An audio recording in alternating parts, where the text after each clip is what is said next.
नमस्कार दोस्तों। वर्तमान समय में पूरे देश में लोकसभा के चुनाव हो रहे हैं और सभी राजनीतिक दल अपने-अपने चुनावी नफ़े नुकसान को ध्यान में रखते हुए नए-नए मुद्दे उभार रहे हैं। इसी संबंध में हाल ही में मुस्लिम आरक्षण का मुद्दा अत्यंत महत्वपूर्ण हो गया है। इस संबंध में पूर्व मुख्यमंत्री बिहार के लालू यादव ने एक बहुत ही सनसनीखेज बयान दिया और जिसके अंतर्गत उन्होंने कहा कि सभी मुसलमानों को सरकारी सेवाओं के अंतर्गत आरक्षण प्राप्त होना चाहिए। कुछ दिन पहले प्रधानमंत्री नरेंद्र मोदी ने ये कहा था कि इंडी गठबंधन के लोग पिछड़े जातियों के 27% आरक्षण के कोटे को कम करके और उसमें से मुसलमानों को आरक्षण प्रदान करना चाहते हैं। यह मुद्दा पहले से भी चर्चा में रहा है और विवादों में रहा है। आज हम इसी मुद्दे पर चर्चा करने जा रहे हैं कि इस सिलसिले में वास्तव में हमारा संविधान क्या कहता है, सर्वोच्च न्यायालय की इस संबंध में क्या राय रही है, सर्वोच्च न्यायालय ने इस संबंध में जो अपने निर्णय दिए हैं उन निर्णयों में उसने अभी तक क्या कहा है और वास्तव में ये मुद्दा कहाँ तक उचित है। राष्ट्रीय हित में देश की एकता और अखंडता की दृष्टि से भी इस मुद्दे के क्या सकारात्मक और नकारात्मक परिणाम होने वाले हैं, इन सभी मुद्दों पर हम चर्चा करने जा रहे हैं। एक सिविल सेवा अभ्यर्थी के लिए और इसके साथ साथ सामान्य जनमानस के लिए भी यह एक अत्यंत ज्वलंत महत्वपूर्ण मुद्दा है। यदि हम अपने देश में संवैधानिक दृष्टि से आरक्षण के प्रावधानों की बात करें तो संविधान के अनुच्छेद 15 के खंड 4 में और संविधान के अनुच्छेद 16 के खंड 4 में सामाजिक और शैक्षणिक रूप से समाज के पिछड़े हुए वर्गों के लिए विशेष प्रावधान करने और सरकारी सेवाओं में आरक्षण प्रदान करने का प्रावधान किया गया है। लेकिन अनुच्छेद 15 और अनुच्छेद 16 दोनों के अंतर्गत कहीं पर भी धर्म के आधार पर आरक्षण का किसी भी प्रकार का प्रावधान नहीं किया गया है। इस प्रकार से संविधान में धार्मिक आधार पर किसी भी प्रकार के आरक्षण को वर्जित किया गया है और हमारे सर्वोच्च न्यायालय ने और विभिन्न राज्यों के अंतर्गत अलग अलग समय में उच्च न्यायालयों ने भी धार्मिक आधार पर किसी भी प्रकार के आरक्षण को असंवैधानिक घोषित किया हुआ है। अब यहीं पर कुछ लोगों को ये आश्चर्य होगा कि जब धार्मिक आधार पर आरक्षण वर्जित है तो सन 1952 से ही केरल में धार्मिक अल्पसंख्यक समुदाय के लोगों को आरक्षण कैसे प्राप्त है, या दक्षिण भारत के अधिकांश राज्यों में अल्पसंख्यक समुदाय को आरक्षण कैसे प्राप्त है। इतना ही नहीं, उत्तर प्रदेश जैसे राज्यों में भी अल्पसंख्यक समुदाय के कुछ वर्गों को आरक्षण प्रदान किया गया है। तो जब धार्मिक आधार पर आरक्षण वर्जित है तो धर्म विशेष के लोगों को ये आरक्षण कैसे प्रदान किया जा सकता है और कैसे प्रदान किया गया है, इन सभी मुद्दों पर हम चर्चा करने जा रहे हैं। तो सबसे पहली बात कि ये सभी को ध्यान में रखना चाहिए कि हमारा संविधान पंथ निरपेक्षता की बात करता है और धार्मिक आधार पर किसी भी प्रकार के भेदभाव को वर्जित करता है। हालांकि धार्मिक दृष्टि से जो अल्पसंख्यक समुदाय है उनको उनकी भाषा, लिपि, संस्कृति इत्यादि को संरक्षित करने के बारे में कुछ अधिकार भी प्रदान करता है, लेकिन इन अधिकारों में कहीं से भी सरकारी सेवाओं में अल्पसंख्यक समुदाय के लिए आरक्षण का प्रावधान नहीं किया गया है। जहां तक इतिहास की बात है तो देश में आज़ादी से भी पहले सन 1936 में कोचीन त्रावणकोर के अंतर्गत उस समय अल्पसंख्यक समुदाय को, मुस्लिम समुदाय को आरक्षण प्रदान किया गया था। और आजादी मिलने के बाद सबसे पहले केरल में ही अल्पसंख्यक समुदाय के लिए, विशेष रूप से मुस्लिम समुदाय के लिए पिछड़े वर्ग के अंतर्गत आरक्षण प्रदान किया गया था। और समय के साथ पिछड़े वर्ग को प्रदान किए जाने वाले इस आरक्षण के तहत दक्षिण भारत के अन्य राज्यों में, जैसे केरल है, आंध्र प्रदेश है, तमिलनाडु है, इन राज्यों में भी आरक्षण का प्रावधान किया गया। लेकिन ध्यान रहे कि इन किसी भी राज्य में धर्म के आधार पर या धार्मिक दृष्टि से अल्पसंख्यक होने के आधार पर किसी को आरक्षण प्रदान नहीं किया गया था, बल्कि यही कहा गया था कि लोग पिछड़े हुए लोग हैं, चाहे वह किसी धर्म विशेष के अंतर्गत आते हैं, इसलिए उनको यह आरक्षण उनके पिछड़ेपन के आधार पर दिया जा रहा है, न कि उनके धर्म के आधार पर। हालांकि राष्ट्रीय स्तर पर यह मुद्दा समय समय पर उभरता रहा और कुछ दलों के द्वारा इस मुद्दे को उछाल करके अपने वोट बैंक की राजनीति को आगे बढ़ाने की कोशिश भी समय समय पर की जाती रही। लेकिन माननीय सर्वोच्च न्यायालय ने ऐसे दलों के साजिश को कभी भी सफल नहीं होने दिया और आज तक, अभी तक नहीं होने दिया है। वर्ष 2006 में राजेंद्र सच्चर की अध्यक्षता में भारतीय राष्ट्रीय कांग्रेस के द्वारा एक समिति का गठन किया गया था और उस कमेटी ने ये कहा था कि संपूर्ण मुस्लिम समुदाय पिछड़े हुए वर्ग के अंतर्गत आता है, इसलिए संपूर्ण मुस्लिम समुदाय को उनके पिछड़ेपन के आधार पर आरक्षण प्रदान किया जाना चाहिए सरकारी सेवाओं में। आगे चल करके वर्ष 2007 में फिर से कांग्रेस के द्वारा ही एक कमेटी गठित की गई थी। रंगनाथ मिश्रा सर्वोच्च न्यायालय के पूर्व मुख्य न्यायाधीश की अध्यक्षता में रंगनाथ मिश्रा ने यह सुझाव दिया था कि पिछड़े वर्ग के आरक्षण के अंतर्गत मुस्लिम समुदाय के लोगों को आरक्षण प्रदान किए जाने के स्थान पर अलग से अल्पसंख्यक समुदायों को 15% आरक्षण प्रदान किया जाना चाहिए। ध्यान रहे, रंगनाथ मिश्रा कमेटी ने ये कहा कि अल्पसंख्यक समुदाय को अलग से 15% आरक्षण प्रदान किया जाना चाहिए और इस अल्पसंख्यकों को दिए जाने वाले 15% आरक्षण में से 10% आरक्षण मुस्लिम अल्पसंख्यक समुदाय को प्राप्त होना चाहिए। वर्ष 2007 में रंगनाथ मिश्रा ने यह सुझाव दिया था। संयुक्त प्रगतिशील गठबंधन यूपीए गवर्नमेंट ने वर्ष 2012 में इसको कानूनी रूप दे करके लागू करने की कोशिश की और इसके आधार पर अल्पसंख्यक समुदाय के लिए पिछड़े वर्ग के अंतर्गत आरक्षण का प्रावधान किया।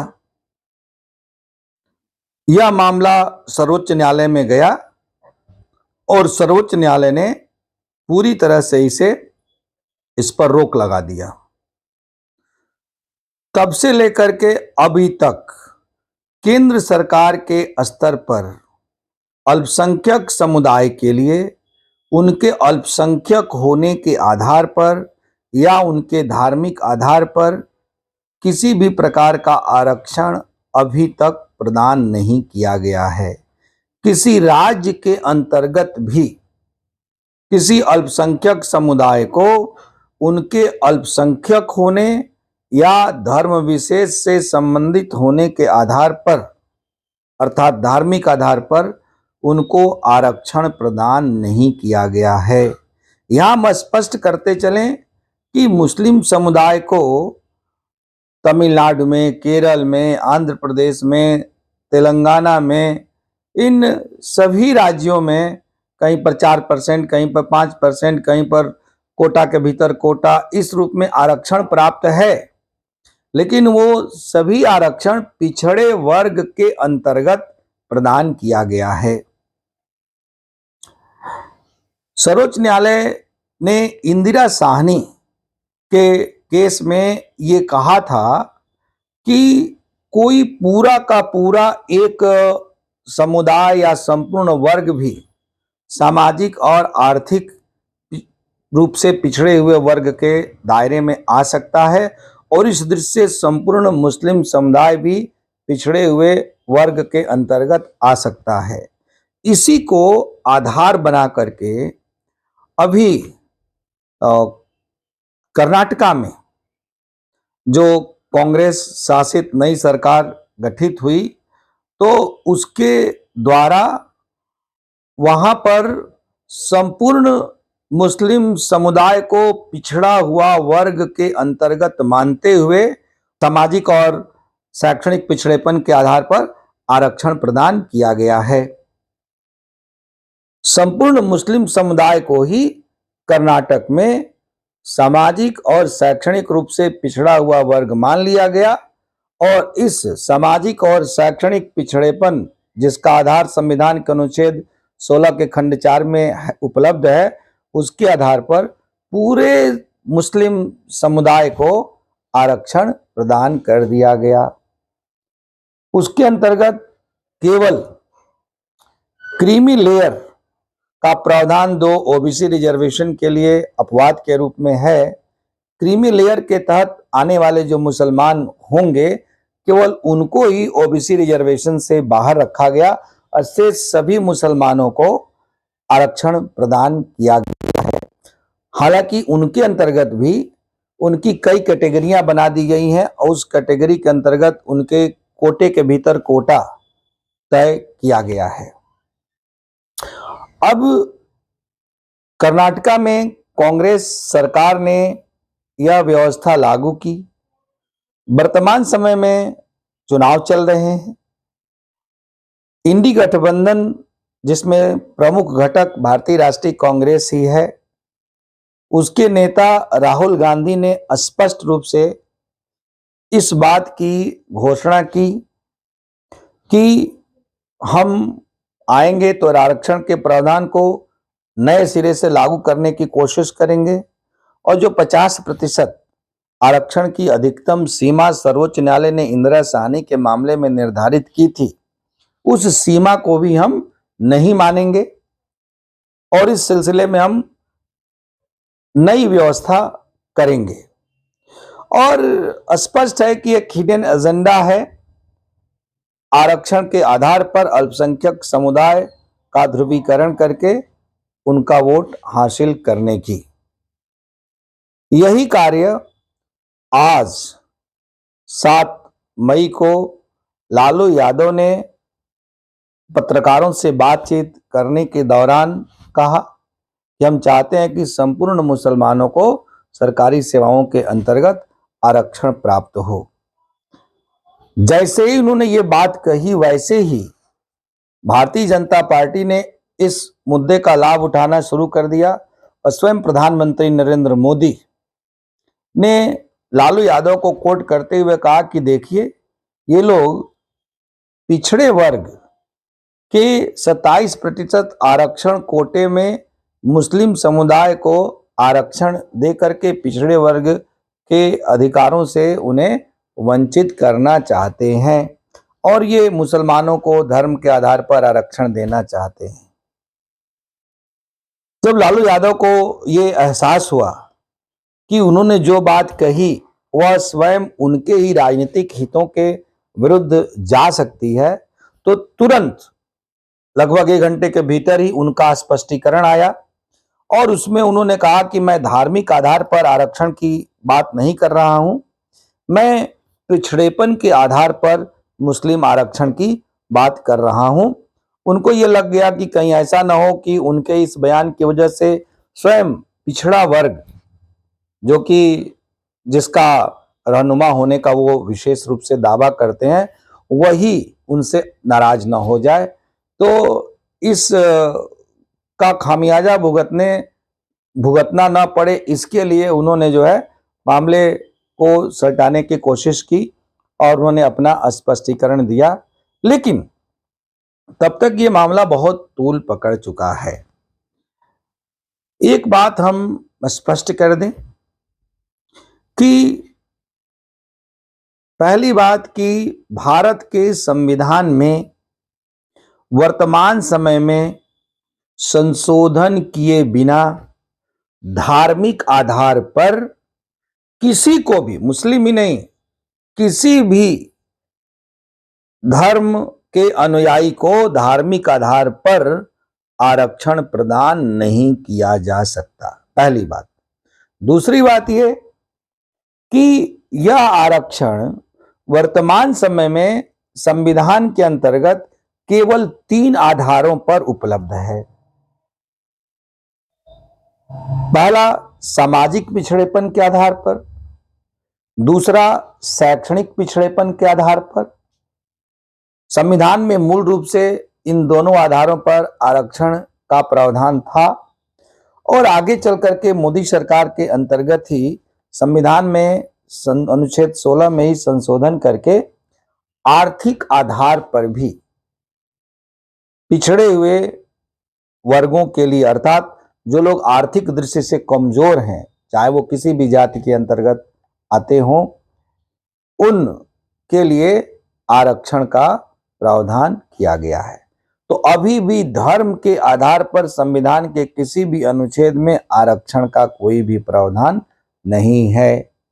अतः जब तक संविधान में संशोधन नहीं किया जाएगा, तब तक घोषित रूप से धर्म के आधार पर आरक्षण प्रदान नहीं किया जा सकता, पहली बात। दूसरी बात कि क्या वर्तमान समय में मुस्लिम समुदाय को या किसी भी अल्पसंख्यक समुदाय को आरक्षण प्राप्त हो सकता है और संविधान के माध्यम से वह आरक्षण संवैधानिक होगा? तो ऐसा हो सकता है। कब? जबकि उस संपूर्ण अल्पसंख्यक समुदाय को ही सामाजिक, आर्थिक और शैक्षिक दृष्टि से पिछड़ा हुआ मान लिया जाए, तो उनके सामाजिक, शैक्षणिक और आर्थिक पिछड़ेपन के आधार पर, न कि उनके धर्म के आधार पर, उनको आरक्षण प्रदान किया जा सकता है। जैसा कि वर्तमान समय में कर्नाटक की कांग्रेस की जो सरकार है, उसने वहां पर मुस्लिम समुदाय के लिए, संपूर्ण मुसलमानों के लिए आरक्षण की व्यवस्था की है। तो वो इसी आधार पर उसने किया हुआ है। अब मूल बात क्या है कि क्या इसके कुछ और परिणाम हो सकते हैं, या अन्य समुदायों को जिनको कि पहले से आरक्षण प्राप्त हो रहा है, उन लोगों के ऊपर इसका क्या कोई दुष्प्रभाव हो सकता है? तो निश्चित रूप से हो सकता है। वह कैसे हो सकता है कि मंडल कमीशन के मामले में सर्वोच्च न्यायालय ने सुनवाई करते हुए 27% आरक्षण सामाजिक और शैक्षणिक रूप से समाज के पिछड़े हुए वर्गों के लिए उचित माना था, किंतु उसने यह भी कह दिया था कि आरक्षण की अधिकतम सीमा 50% से अधिक नहीं होनी चाहिए। विशेष रूप से केंद्र सरकार के सेवाओं के अंतर्गत 50% से अधिक आरक्षण की सीमा मतलब आरक्षण को नहीं बढ़ाया जा सकता, अधिकतम सीमा 50% निर्धारित है। तो यदि ऐसे में मुस्लिम समुदाय को समाज का पिछड़ा वर्ग का मानते हुए, क्योंकि धार्मिक आधार पर तो आरक्षण दिया नहीं जा सकता, उनको समाज का पिछड़ा वर्ग का मानते हुए उनके सामाजिक शैक्षणिक पिछड़ेपन के आधार पर आरक्षण प्रदान किया जाता है, तो निश्चित रूप से वह उस 27% का जो ओबीसी रिजर्वेशन का कोटा है उसी के अंतर्गत उनकी भागीदारी होगी। इसका मतलब यह हुआ कि ओबीसी रिजर्वेशन का जो 27% का कोटा जो अभी वर्तमान समय में है, उसमें मुस्लिम समुदाय के लोगों की हिस्सेदारी और अधिक बढ़ जाएगी और जो अल्पसंख्यक समुदाय के बाहर के अर्थात जो अन्य समुदाय के सामाजिक और शैक्षणिक रूप से पिछड़े हुए वर्गों के लोग हैं, उनका आरक्षण का जो कोटा है वास्तव में वह व्यवहारिक रूप से कम हो जाएगा, क्योंकि टोटल 27% रहेगा। 27% से अधिक उसको बढ़ाया नहीं जा सकता है, क्योंकि जब 27% से अधिक बढ़ाया जाएगा तो कुल रिजर्वेशन की जो सीमा है वो 50% से अधिक हो जाएगी, जबकि सर्वोच्च न्यायालय ने पहले ही से इंदिरा साहनी के मामले में यह सीमा निर्धारित कर रखी है कि 50% से अधिक आरक्षण नहीं हो सकता। अब उपाय क्या है? यदि कांग्रेस या इंडिया गठबंधन सत्ता में आता है और वास्तव में वह मुस्लिम समुदाय को आरक्षण प्रदान करना चाहता है, तो इसके लिए उसे संविधान में संशोधन करना ही होगा। और क्योंकि वे लोग जो है ओबीसी की नाराजगी भी नहीं मोलना चाहेंगे, क्योंकि 27% में अन्य लोगों को हिस्सेदारी देनी पड़ेगी, तो जिनको पहले से 27% मिल रहा है उनका अधिकार सीमित होगा, तो वह असंतुष्ट होंगे। तो ऐसे में यदि इंडी गठबंधन की सरकार गठित होती है और अपने इस वादे को वो पूरा करना चाहते हैं, तो उनको संविधान में संशोधन करना होगा, क्योंकि सर्वोच्च न्यायालय ने अधिकतम आरक्षण की जो 50% सीमा निर्धारित की है उसको बदलने का केवल एक ही उपाय है कि संसद के द्वारा संविधान में संशोधन करके यह जोड़ दिया जाए कि आरक्षण की अधिकतम सीमा 50% से अधिक भी हो सकती है, या इस प्रकार की कोई सीमा नहीं होगी। सरकार अपने स्तर से निर्णय लेगी कि आरक्षण अधिकतम कितना हो सकता है।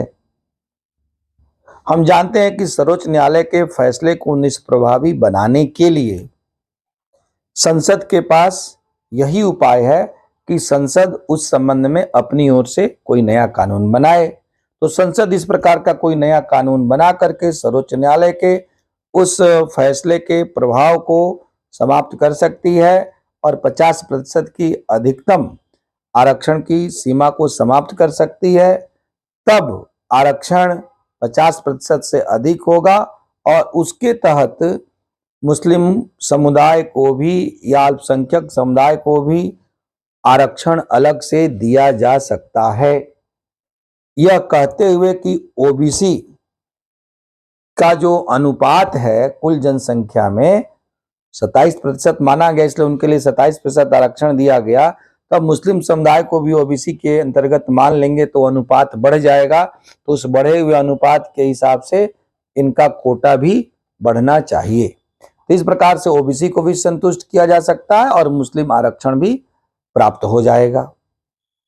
लेकिन प्रश्न ये उठता है कि क्या वास्तव में ऐसा हो सकता है? तो हमारा सर्वोच्च न्यायालय, जिसे संविधान का संरक्षक कहा गया है, custodian and guardian of constitution है सुप्रीम कोर्ट, कोई भी संविधान संशोधन यदि होता है तो जुडिशियल रिव्यू के ग्राउंड पर उसे सर्वोच्च न्यायालय में चुनौती दी जा सकती है और सर्वोच्च न्यायालय न्यायिक पुनर्विलोकन करते हुए उस संविधान संशोधन को इस आधार पर रद्द कर सकता है, असंवैधानिक घोषित कर सकता है, शून्य घोषित कर सकता है कि संसद के द्वारा किया गया वह संविधान संशोधन या संसद के द्वारा बनाया गया ऐसा किसी भी प्रकार का कानून संविधान के मूलभूत ढांचे के सिद्धांत का उल्लंघन करता है, वह बेसिक स्ट्रक्चर ऑफ कॉन्स्टिट्यूशन का वायलेशन है। तो ये एक ऐसा ब्रह्मास्त्र है सर्वोच्च न्यायालय के पास जिसके आधार पर संसद के द्वारा बनाए गए किसी कानून या संविधान में संसद के द्वारा किए गए किसी भी संशोधन को भी सर्वोच्च न्यायालय रद्द कर सकता है। और सर्वोच्च न्यायालय ने पहले ऐसा कई बार किया हुआ है। उदाहरण के तौर पर जो national judicial appointment commission NJAC से संबंधित संविधान संशोधन किया गया था, उसको सर्वोच्च न्यायालय ने जुडिशियल रिव्यू करते हुए बेसिक स्ट्रक्चर के वायलेशन के आधार पर unconstitutional and null and void declare कर दिया था।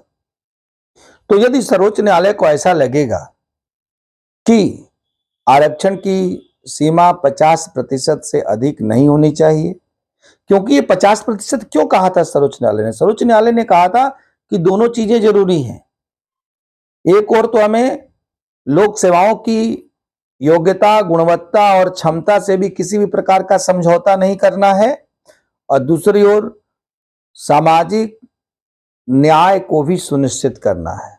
तो दोनों के बीच संतुलन होना चाहिए। इसलिए इसने कहा कि आरक्षण तो हो समाज के पिछड़े हुए वर्गों के लिए, लेकिन इसके साथ साथ इस आरक्षण की एक सीमा भी होनी चाहिए। पूरी तरह से योग्यता को दरकिनार नहीं किया जाना चाहिए, इसलिए 50% से अधिक आरक्षण नहीं होना चाहिए। अब ये रूलिंग खुद सर्वोच्च न्यायालय ने ही दी हुई है, तो स्वाभाविक है कि जब इसमें किसी प्रकार का छेड़छाड़ करने की कोशिश की जाएगी सरकारों के द्वारा, राजनीतिक दलों के द्वारा, तो सर्वोच्च न्यायालय में उसे चुनौती दी जाएगी और सर्वोच्च न्यायालय तमाशबीन नहीं रहेगा, क्योंकि सर्वोच्च न्यायालय के न्यायाधीशों को चुनाव नहीं लड़ना है। वोट बैंक को ध्यान में रख करके फैसला नहीं देंगे, वो संविधान की मूल भावना को ध्यान में रख करके ही अपना कोई भी फैसला देंगे। जो संविधान की आत्मा है उसको ध्यान में रख करके फैसला देंगे। एक बात हमें और ध्यान देना चाहिए कि आजकल लोग कह रहे हैं कि संविधान को बदल देगी सरकार, 400 पार यदि जाती है तो ऐसा है वैसा है, और ये लोग अपने आप को संविधान का रक्षक कह करके और सत्ता में आने के लिए जनता से गुहार लगा रहे हैं, जबकि संविधान की मूल भावना के साथ यही लोग खिलवाड़ कर रहे हैं।